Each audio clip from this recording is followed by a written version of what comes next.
Hello NRI friends, welcome to SB NRI, the next generation NRI banking. मेरा नाम है मोहित और आज इस वीडियो में हम बात करेंगे अबाउट द H1B वीज़ा।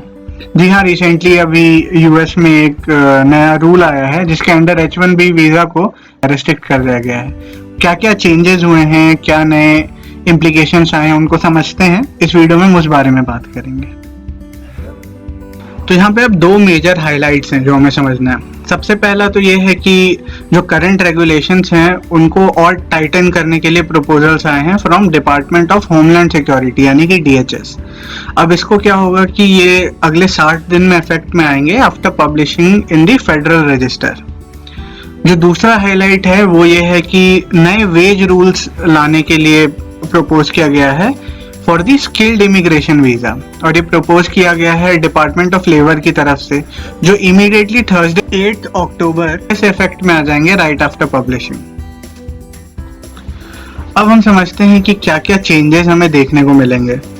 तो सबसे पहला तो ये है कि जो डेफिनेशन है कुछ जो पहले से चले आ रहे हैं, जैसे कि स्पेशलिटी ऑक्यूपेशन या एम्प्लॉयर एम्प्लॉय रिलेशनशिप, इन डेफिनेशंस को नैरो किया जाएगा और नए डेफिनेशंस जैसे कि थर्ड पार्टी वर्क साइट, ऐसे डेफिनेशंस को ऐड किया जाएगा।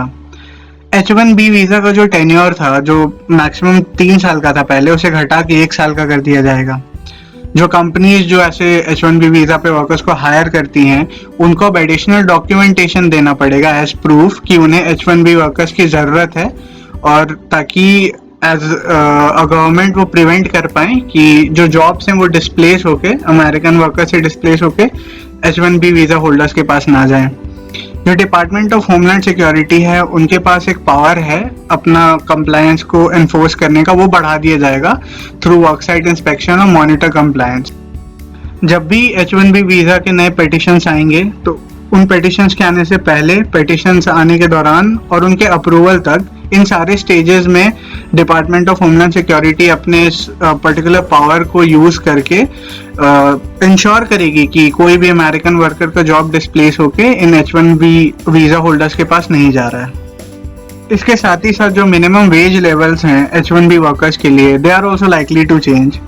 और यहाँ पे एक इम्पॉर्टेंट चेंज ये ऑब्जर्व किया जा रहा है कि जो स्पेशल वेवर दिया गया है एक to pass the H1B visa rule early.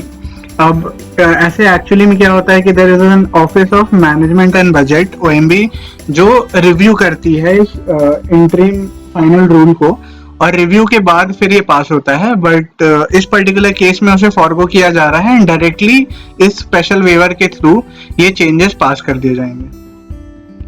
सो ये थे कुछ इंपॉर्टेंट चेंजेस जो भी रिसेंटली न्यूज़ में आए थे। But apart from that, if you are an NRI जो इंडिया वापस आने का प्लान कर रहा है, तो we would like to let you know that we can help you with end to end sorting of your itinerary to India. साथ ही साथ if you want to transfer some funds to India, we can help you with the transfers and make it seamless. If you want to invest money in the top और the best investment opportunities in India, वहाँ पे भी we can help you.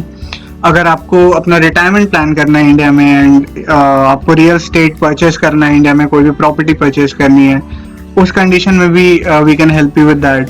And बहुत NRIs के साथ ऐसा हो रहा है कि because of the present conditions jobs की इनसिक्योरिटी आ रही है।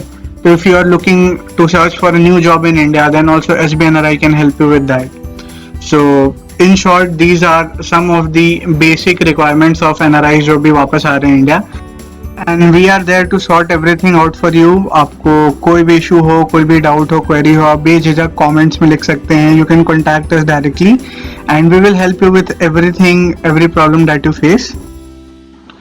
And thank you, that would be all for the video. अगर आपको वीडियो पसंद आई है तो प्लीज़ इसे लाइक करें, share it with friends and subscribe to the channel.